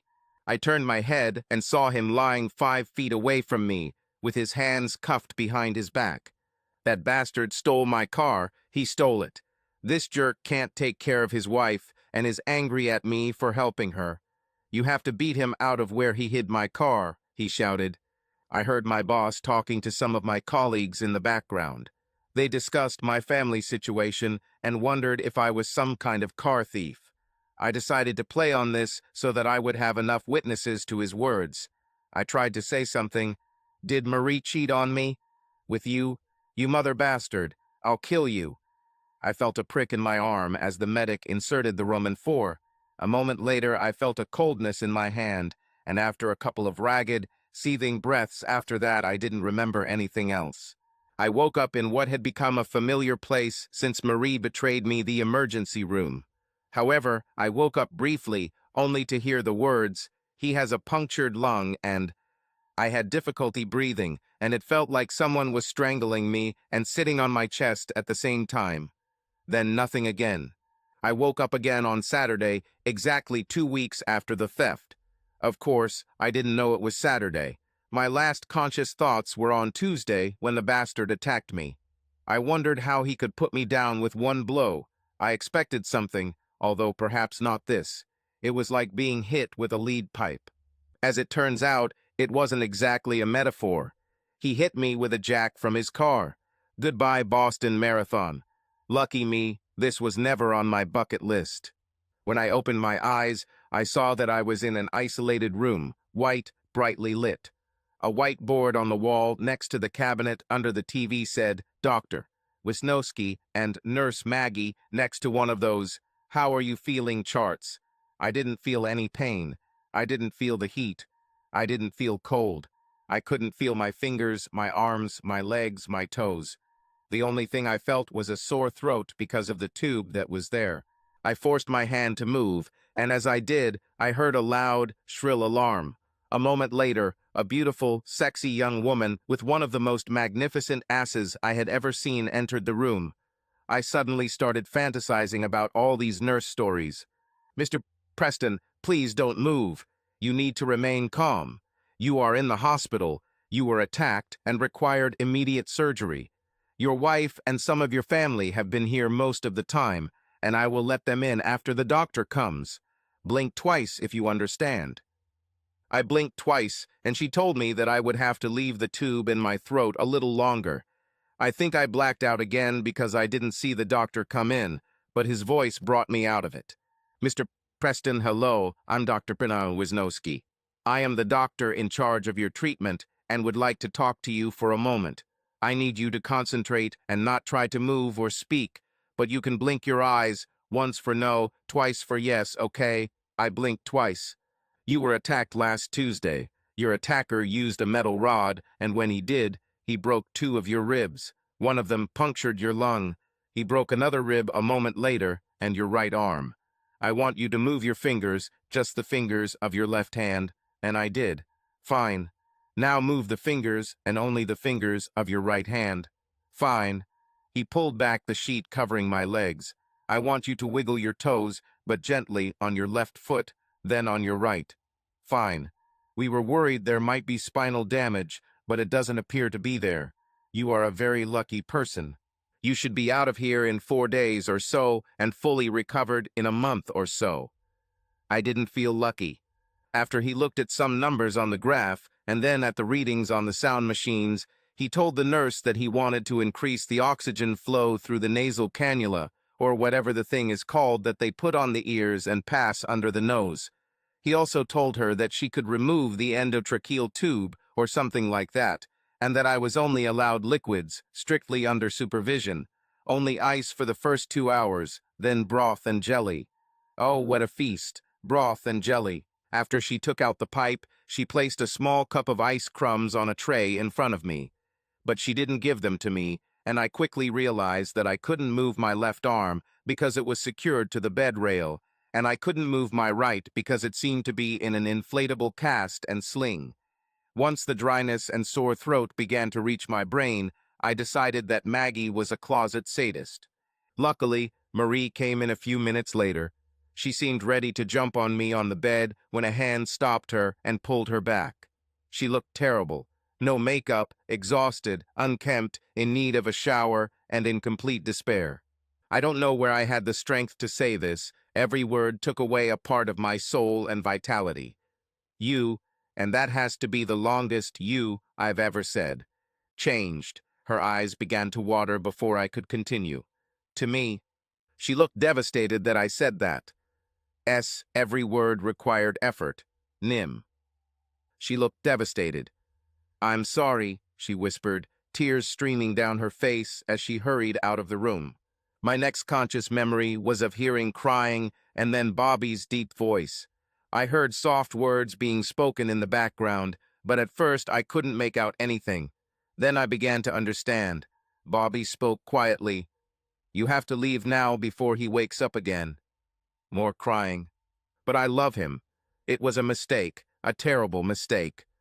I could not understand whose voice it was. It was too distorted by sobs to understand anything more than words, and even then with difficulty. You can talk to him later, Marie, but you need to go away, rest, clean up, and get ready. He remembers what William said. He knows, Marie, and your presence now can only make things worse. I'll call you if he asks you. I let myself fall back into darkness as I heard another voice say something. When I woke up again, I croaked, ice. I'm not sure how anyone understood me, but a moment later I felt a spoonful of wonderfully cold ice against my lips. I sucked on the ice and let it moisten and soothe my dry and sore throat. A moment later another spoonful followed, and I opened my eyes to see my brother's worried face. Welcome back to the world of the living. You gave us quite a scare, little brother. Mike tried to smile weakly. Bobby leaned over. The keys are there. It'll all come out soon, Hank. The bastard who did this to you will pay, and pay in full. And then I'll send his cellmate cigarettes with a note saying, make him your bitch. Every month he's in prison. He is currently being held in prison, but it looks like he will get 5-7 years for assault alone. Insurance fraud would be the icing on the cake. 2. Graves. Bobby, I croaked slowly. Bobby understood what I was asking. The old saying about revenge and digging 2 graves.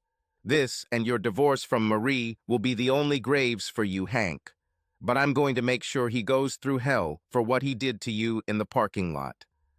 I was able to get more ice, a small sip of water, and even some cold broth. Of course, Bobby ate the jelly. When I could speak well enough, we finally talked about something important. How is she holding up, Bobby? She's devastated, of course. After all, it's all her fault, right? For all her faults, I think she really loves you. Don't know why, though. I saw you naked, and it's definitely not because of this, he joked. It hurt when I laughed with him at his joke. I didn't have the strength to answer that his Sue thought I was all right there. We both knew we were making fun of each other, but brothers are forever, you know. So, did you put the key back? Have you already reported him? I asked. The key is in his car, in the coin holder. He left the car unlocked when he attacked you, and it wasn't towed away for 2 days. The car somehow became locked when the police towed it away. I wonder when this happened, huh? The announcement will be made. Tomorrow morning. The attack was covered in the newspapers and is gaining momentum. The news of him screaming about his stolen car came out this morning, so it'll be in the papers tomorrow. This means Tom will report this after the newspaper comes out. Volume, who is Tom? I asked, puzzled. Tom Warner, Darla's husband. Heck, you were photographed presenting him with an award at a car show. Impala? Did he win best in show or something? Is Thomas Warner Darla's husband? How is it? No, I don't want to know. The less I know, the better. He won fair and square, Hank, and it's just a lucky coincidence that he was able to prove that you were there, and he'll be the one who nails that bastard to the cross when they find Cuda. I need to start the divorce again, Bobby. Now that it's public, we can move forward. No revenge for Marie, Hank. I heard in his voice that Bobby thought that divorce was sufficient revenge. No, I think I've become softer. I still love that stupid bitch. And yes, she probably loves me too. I barely heard Bobby whisper, she does, before I continued. But marriage is also about trust and fidelity. She hurt me and broke that trust. She wasn't faithful.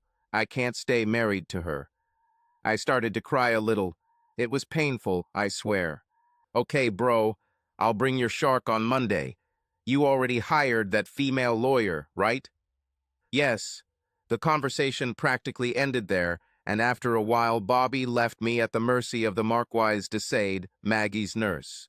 God, she was an evil harpy tormenting me for no reason. The stories about capricious nurses are not true, at least not when it comes to Maggie. The next day, late in the evening, the police visited me again in the hospital. It was the same couple, but this time there was something different in their gaze, a thought that was not there last time. Mr. Belzertrius Preston, I want to apologize to you. Last time we spoke, you were an unlikely suspect in a car theft, Officer Lawrence began. I simply nodded for him to continue. This morning, a 1969 Plymouth Barracuda was found after a newspaper article about your attack. The warehouse owner realized that the car was in his warehouse, and we found footage that showed it had been stolen by the owner himself, probably for insurance purposes. This bastard stole his own car? Then why did he attack me? I asked. If I didn't seem confident enough in my questions, I knew it would be chalked up to pain and injury. Mr. Bowles-Williams had a relationship with your wife. We believe he was trying to frame you for theft so he would have a better chance of deepening the relationship. His attack on you was partly out of jealousy and partly to draw more attention to you. Unfortunately for him, we found the key to the warehouse in his car, and there is video footage of him putting the car in the warehouse. So it's true. Marie cheated on me with him.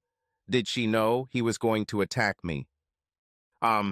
Yes, she had an affair with him, but we don't think she knew about his intention to attack you. The attack actually backfired on him because news of it was what prompted the warehouse owner, Thomas Warner, who, by the way, confirmed your alibi at the time of the theft, to tell the police the location of the car when he learned it had been reported stolen. So this is insurance fraud and setting me up? Is that what he was trying to do besides physically harm me? We think so. The prosecutor charges him with assault with a weapon, simple assault, insurance fraud, perjury, and every other charge that might stick.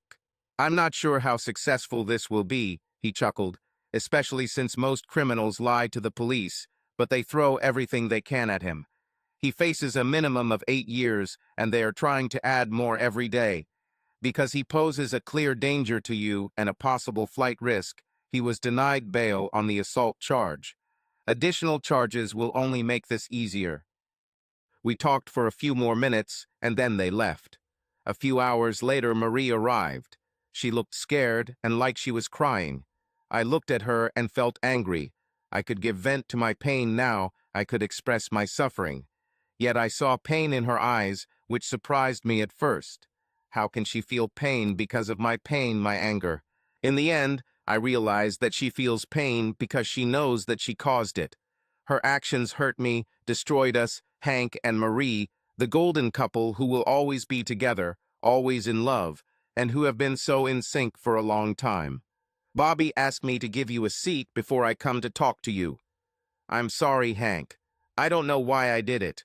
It's not your fault, and I would never have believed that he could hurt you like that or try to put you in jail. I'm sorry. What can I say? The pain he caused me is nothing compared to the pain you caused me, Marie. It wasn't enough.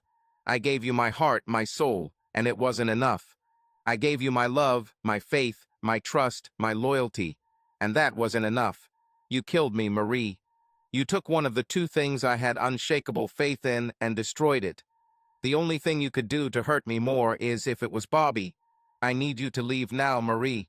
I love you too much to look at you knowing what you did to me. I love you too, Hank. I know you don't believe it, but it's true. I love you with all my heart and all my soul. I will do whatever you ask. I created this hell into which I brought you and myself, and I will accept that only you can get us out of it. She left with a look of devastation on her face. And I still love you, Marie, I whispered as she walked away, tears streaming down my face again. As Scarlett O'Hara said in Gone with the Wind, tomorrow is a new day. The next day was indeed a new day. My new lawyers came to me. Yes, lawyers, plural.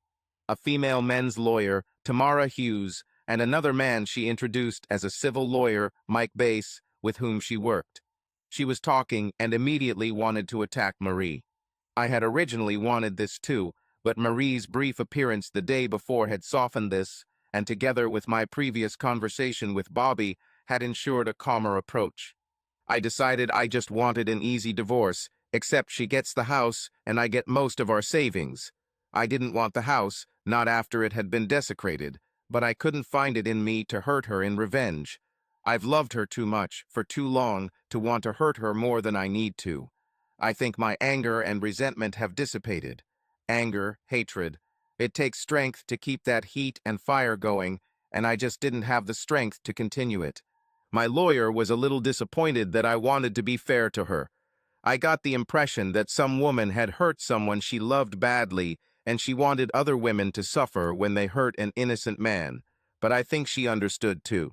And then her smile widened when Jonathan Williams was finally mentioned in the conversation.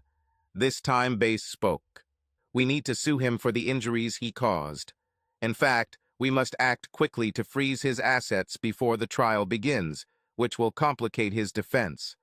As a conservative estimate, I think we could get between $300,000 and $500,000 for your pain and suffering, the interference in your marriage, the attempt to frame you for stealing his car, and the slander and humiliation you suffered at work.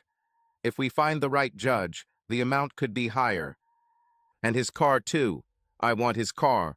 He took away the most precious thing I had, my wife, so I want him. And that's when Miss Hughes laughed. Oh yes, I like this idea. If I can't attack my wife, then at least I'll help you crucify him. Marie was told that she should come to Miss Hughes in a few days to sign the papers. Bobby went to my place and then said that she burst into tears and cried for 10 minutes before taking the pen. When she tried to sign, her tears soaked the papers so much that they had to be retyped so she could sign them. It was hard to hear. But Marie did not dispute anything, did not demand anything, did not ask for anything. She trusted me enough to sign the papers. 90 days after signing, we will be single again. It was depressing. 19 days after the attack, the hospital finally transferred me to a rehabilitation center where I would spend the next few weeks. On the day I arrived there, a flower arrangement arrived with one blue hyacinth and one daffodil. There was no postcard, and in fact there never was a postcard, since identical compositions arrived every 3 days after that. I don't know what the symbolism meant, and I can't guarantee I know who sent them, although I suspect it was Marie. After rehab, I went to live with Bobby and Sue until I fully recovered and found a new place to live. Bobby, Evan, and a few of my friends moved my stuff from my house to either Bobby's or a storage unit. The trial proceeded quickly. I was surprised since I had only been home from rehab for 2 weeks when the court date was set.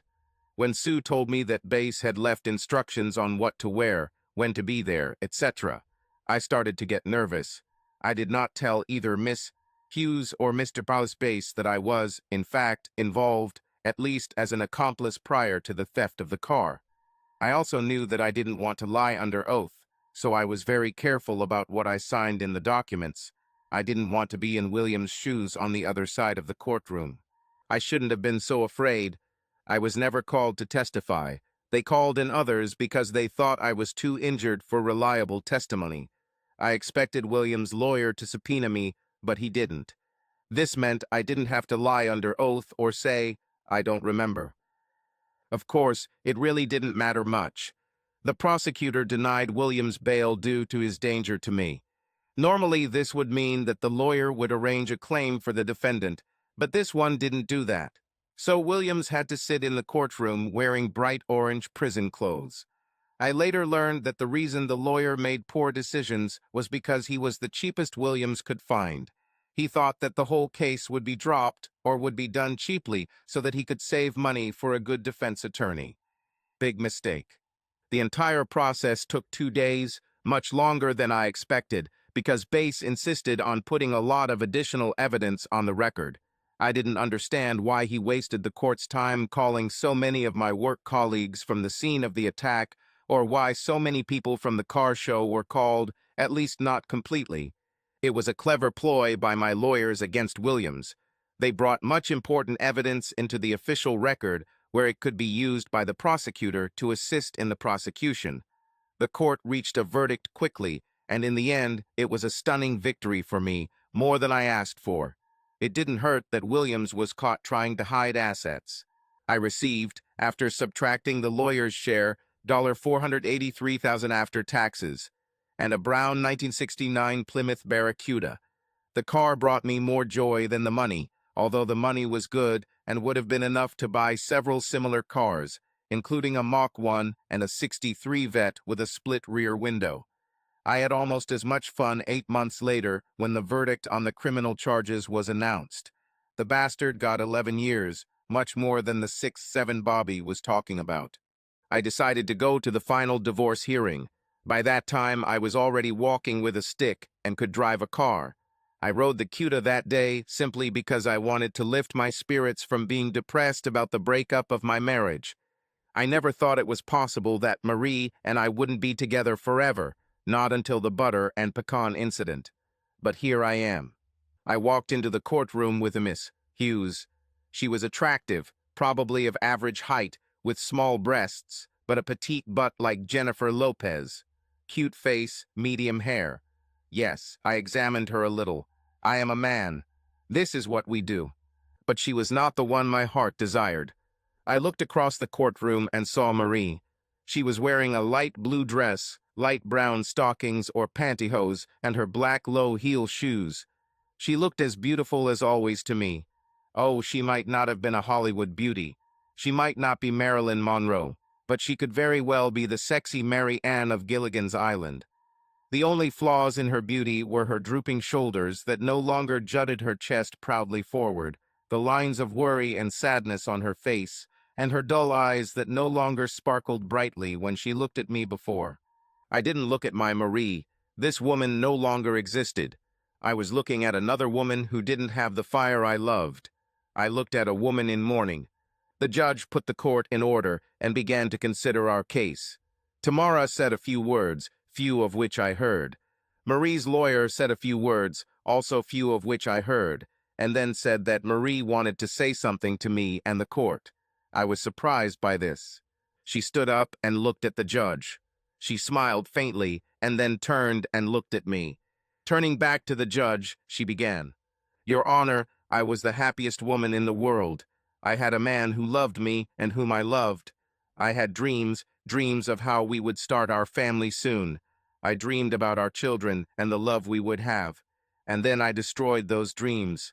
I made a mistake and, in a moment of weakness, betrayed my husband to remind myself of the what-ifs from the past. Sometimes the past must remain the past. It was my fault, not my husband's. I had a brief affair with an ex-boyfriend, and something changed, almost instantly, between my husband and me. I don't know, even now, why he realized something was wrong, but he did. In the end, it doesn't matter. I messed up something wrong, and this is my biggest shame and biggest regret.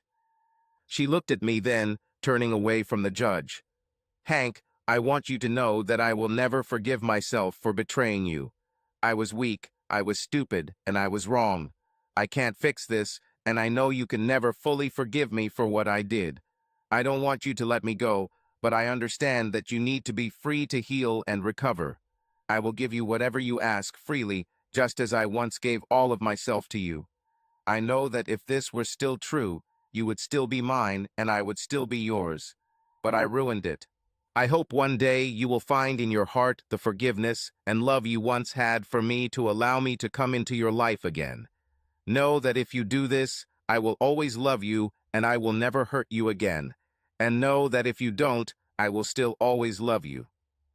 Turning back to the judge, she added, Your Honor, my husband has been more than fair to me. The man I cheated on him with is in jail and on trial for brutally attacking my husband to free me for him. He tried to frame my husband for a crime. I cannot and will not allow Hank to be so hurt, and I will not allow him to continue to suffer because of me. I ask you to sign the divorce petition and satisfy him on whatever terms he proposes. Please just don't let me be the cause of his further pain."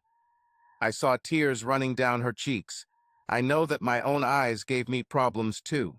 The judge thought about her request for a moment and then asked me a question. "So, Mr. Preston, are you sure you want this divorce? I can schedule consultations." "Your Honor, I love Marie. I will always love Marie. I just can't be her husband anymore. I need to be a man, Your Honor." Marie knew my past, my story. She herself has similar incidents, in fact with the same person with whom she cheated on me, where she was a victim of betrayal. This is essentially the what if she mentioned, I think. I love her, Your Honor, but I can't be her husband. The pain is too great for this. The judge nodded sadly and then picked up his gavel. He looked at Marie for a moment, then at me, then at his hammer. Quickly putting it down, he said, "The application for divorce in the case of Preston v. Preston is granted." Words I once thought I'd never hear. Words that took a part of my soul with them. Words that announced the official end of my marriage to the woman who was probably still the love of my life. We left the courtroom, me with my lawyer, Marie with hers. Tamara stopped me for a moment to discuss the upcoming criminal trial against Williams, mostly advice on behavior. She knew that part of her service to me in this matter was to seek revenge on the bastard. As we were finishing our conversation, I felt a light touch on my shoulder and a familiar scent. I half turned to her. "I hope this helps you find the happiness I stole from you, my love." And then she left, and even in a crowded room, I was left alone. Life went on.